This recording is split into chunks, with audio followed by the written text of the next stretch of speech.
Hi and welcome to another day of Swift programming.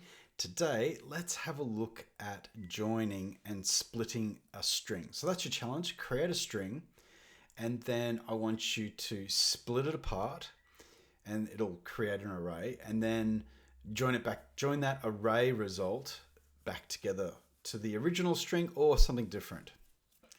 All right, so that's your challenge. Good luck. If not, let's do it together. So first we have to create a string. All right. Whoops, don't want to use those. This is my string that I'm going to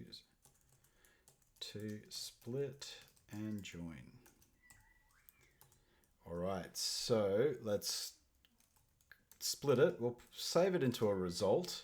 I'm just going to call it res for result. And then my string, we're going to use a built-in function that's in Swift called split. And the character, this is the thing that's going to separate the string. So there's the natural space that occurs in a string of words. We're going to use that to split it up. So put a space there and let's print that.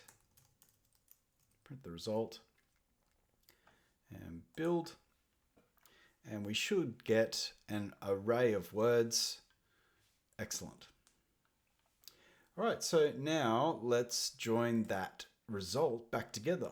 Okay, so just say you've got an array of words you want to put back together. Let's try and put it back exactly how it was. So let joined string equal.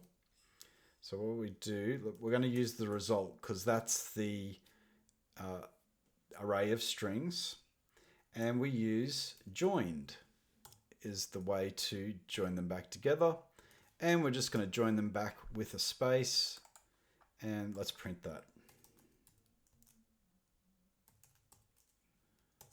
There we go. Run. And there's our joined string, and we can use anything we like in here. We can put a comma here and separate them with that and use that as our custom separator. You could do anything really. So that's splitting and joining a string of words. Thanks a lot. Hope you enjoyed.